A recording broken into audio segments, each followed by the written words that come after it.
So it is Sunday afternoon, and basically my game is 7:45 kickoff on a Sunday, which is late for a Sunday. So obviously my second Sunday league game of the season. I will show you what I'm bringing to the game. Pre-match and stuff isn't going to change too much, but what you guys are really interested in is what I actually bring to Sunday league games and how this differs from that and the Ishmael League, because it is a different game. And you don't have to bring as much. So this is what I'm going to bring, and I'll show you that in a bit. But for now, I'm just going to eat pre-match, chill out for a little bit, get ready to go. So I'm sort of changed and ready to go. This is the kit I'm wearing today. So it is Sussex County badge, it's just an old one. There's no real league badge, so wear what you want. Shorts, and I will put my socks. I'm travelling, obviously long sleeve Under Armour. So I'm travelling to the game ready, because I don't know if there's change rooms or anything, or if the change rooms are unlocked, so it's better to travel to the game. And this is the stuff. Here it is. Not a lot of what I'm bringing to the game. So I'm going to travel in a pair of tracksuits and an FA branded mid layer. I'm going to bring a gel because it's an evening game, and we know what these games are like. They require a little bit more energy, as well as a tablet as well. Today's tablets are strawberry and lime, so that's basically Lucozade for anyone new to the channel. These are quite nice, quite handy. Flags, I'm not going to bring buzzer flags. I'm going to bring standard flags. One, these are less expensive than my buzzer flags, and I don't know who's running my line, and I don't trust them with them. So it's just a standard set of flags. These are still quite expensive. I preferably would have a cheap one. My box of tricks, and something interesting, I'm going to bring a pair of headphones because I like to get into the zone before the game, and I don't know who's going to be around me. Probably no one talking to me, so I might as well get myself pumped with a pair of headphones, which is quite interesting. I know not a lot of people do that. These are the socks I'm going to bring. I'm about to put these on, and this is the bag I'm going to take. So it's just a little rucksack, nothing too fancy, as well as my boots and a towel just in case it rains. So there's not a lot of stuff here, to be honest, in terms of what I need to bring. Obviously in here is my red, yellow cards, whistle, coin, and that's it. And because it's an evening game, I've got to make sure my watch is charged, so that's on charge over there. So that's everything I'm bringing to the game. The game is set up in REFSIX already, because I was lucky enough to get given the team names a couple of days ago. So yeah, time to pack this stuff up and then head off to the ground.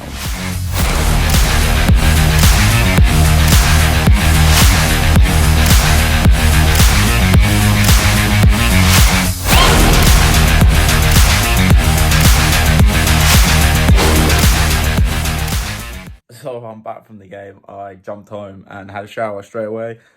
That was what I would declare a proper Sunday league game, and I look forward to the footage and viewing my stats on that, because wow, the ball spent 90% of the time in the air. It was about managing, being big, being bold. 1 penalty, 4 yellow cards, a little bit of aggro in terms of the benches, wanting a red card when it was never going to be a red, and we have footage to back that up. So proper Sunday league game, went all the way to penalties as well, luckily straight to pens. So we're going to talk about dealing with a penalty shootout as well, the considerations for that, because what a perfect time. Sunday league, penalties, amazing, right down to it.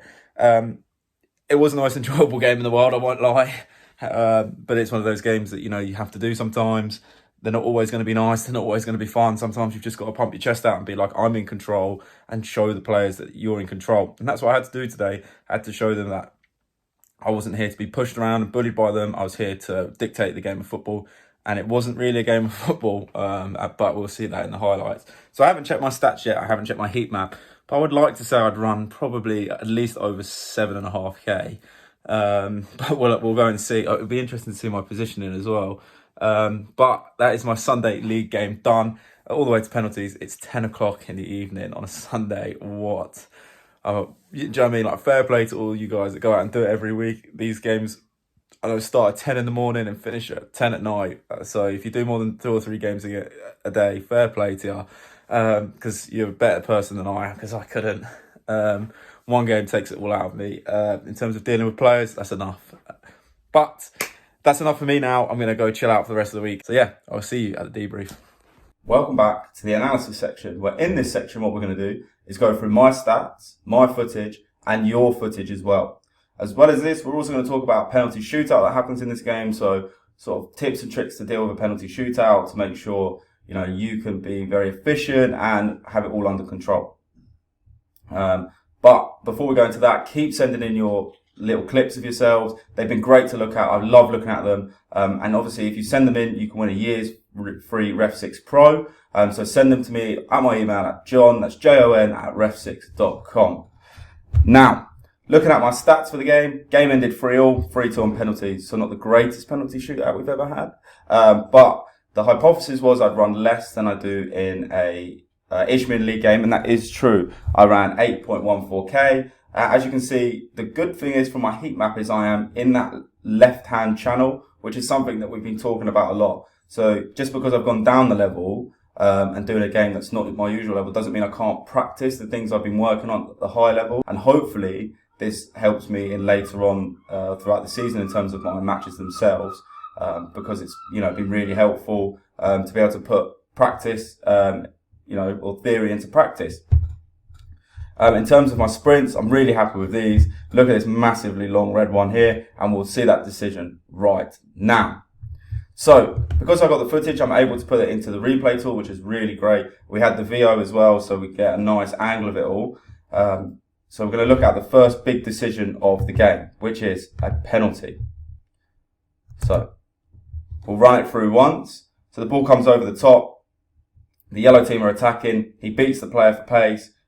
Beats him in the tackle, and then there's a big challenge that goes in. Penalty decision. Player reaction says that there is a penalty because there wasn't too many players agreed. So in logic is I got it right. Now if we replay this and then talk through the good points and the bad points, because there's always both. Nothing is perfect. So the good thing is we can see here is that I'm already reacting to the long ball. You can see I'm on my front foot and ready to go. I know that the long ball and the winger could cause a little bit of pace and a little bit of problems for everyone. So I'm straight on my bike, and you can see that I've got a good set of speed here, hence the red sprint. And here it is. You can see me, like we saw on the heat map, moving left to get that angle of these two players, because at the moment I'm still moving left. I'm looking straight down the barrel, and that's not what we want. We want a slight angle, so that's why I'm going to continually sweep left, which I do, see the decision and point to the spot. Now, everything up until this point, in my opinion, is spot on. Please let me know in the comments if you've got any other points or tips or tricks, or if you think I've got something wrong in this thing. But up until there, I think I've done really well. This is where the problems for me occur.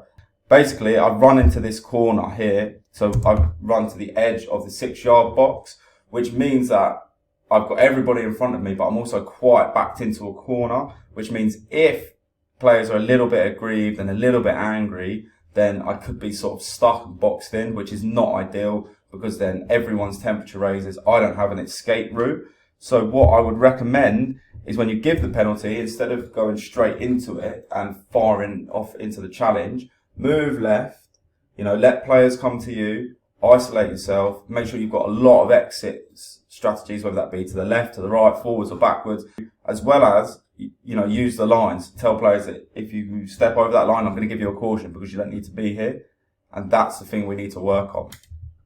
But not too much of an issue.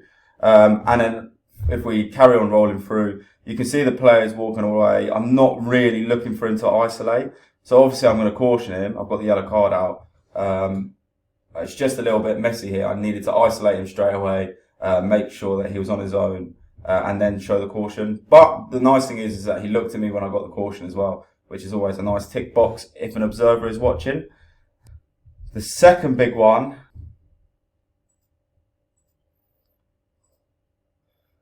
So at this point it's 3-3. We've got a big challenge coming in now. And you can see it's been very hyped up on the sideline in terms of, it's very tense at this point. So we've got to make sure that we've given the right decision.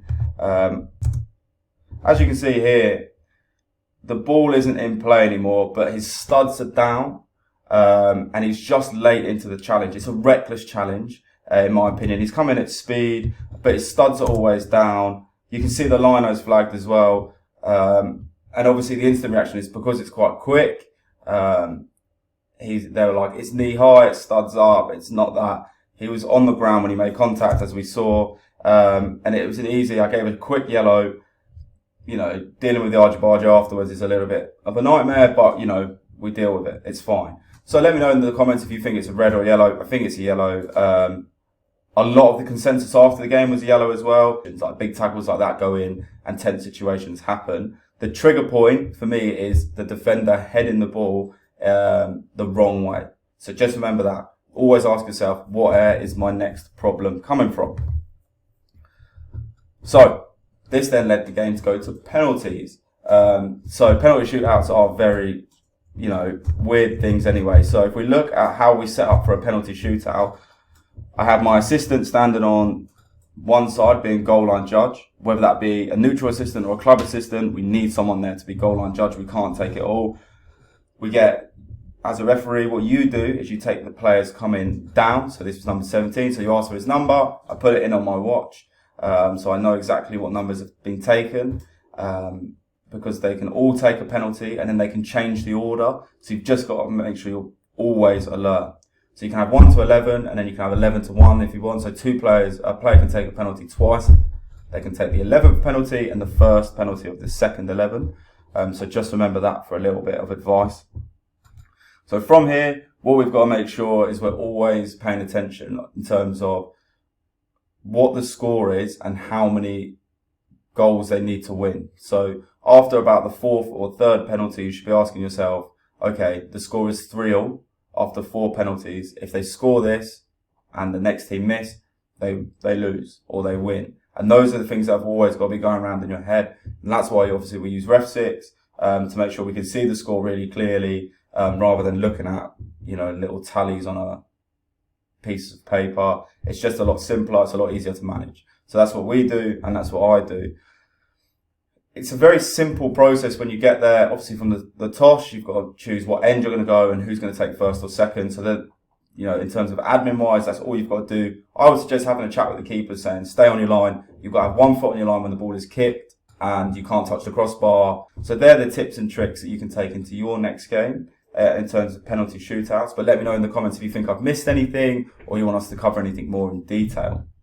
Our final part of the day is this clip from one of our users, and I look at the clip beforehand and it brings a great smile to my face because it's unbelievable. So we're going to go over the clip once and then we're going to discuss the good things and the great things about it. So, big long ball over the top, and then another big long ball, no offside call, there's one there, and then, there we go. I don't think, to be honest, there are too many questions about it. It's a dog zone, so we've got denial of an obvious goal scoring opportunity, which results in a red card because it's a goalkeeper.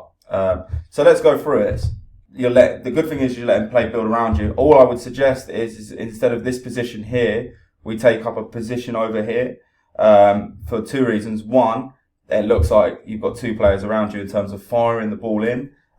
These are just tiny minor points. It means that, you could get in the way of, what can be a through ball. Whereas if you're here, you've got the play building up in front of you. You've got the ball between you and your assistant. As well as if a quick break happens, you're in a good position to get out of there quickly. For example, when this long ball comes over the top. So if we keep playing it on, you've done well to recognise straight away that you're already on the way, to go in, react quickly as well, and you keep on moving. As well, this lino's got it spot on. You can see this guy claims the offside, but this guy's keeping him on. So great decision from the lino there.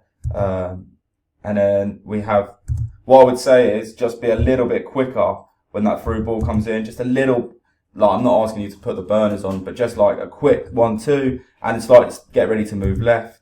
And there's the challenge. I would recommend you trying to get to about here, just for credibility. So that means when the players look up, you're still running into it, which I think you do anyway, which we'll see in a second.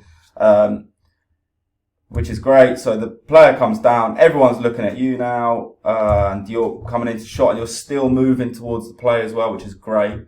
So keep that up. I don't really know why the keeper's running back to his goal, because it's very obvious what's about to happen. Good that you check the player first, which is really important. So it should always be player safety first and then deal with the discipline. It's really easy to pick out the discipline here. He's wearing blue. And I don't know if you're assistant referee watches these vlogs, but what I would say is this assistant referee is yes and no good for flagging. I wouldn't flag in this situation. I think it's a little bit too far out of my remit. It depends what the pre-match instructions were, but what I would say is if he's convinced it's a foul and a free kick, and you haven't given it, and the referee hasn't given it, then step in. But if, in my opinion, I'd let the referee have that decision because it's a long way away from me. The referee's probably got a better angle in terms of seeing the challenge because he's seeing it from the front rather than from the side. But I also love the fact that you are brave and bold enough to get involved. I would just ask the question, what I ask a lot of my assistants is, if you were the referee in this situation, would you want the flag from your assistant? If the answer is yes, please flag. If the answer is no, don't bother. But that was the only thing. So a few little tweaks and bits and pieces in there, but the fundamentals are all there. You've got a smashing decision. Great spot for Dogzo. You know, there are no covering defenders. His next shot is basically an open goal. There's no goalkeeper. So tick, tick, tick for Dogzo, and a tick for a 3 years REFSIX Pro. So I'll send that in to you. And I look forward to looking at another clip next week. So please send them in to john@refsix.com. But that's all we've got time for today. Thanks very much for watching. Please like and subscribe, and I will see you at the next REFSIX weekly vlog.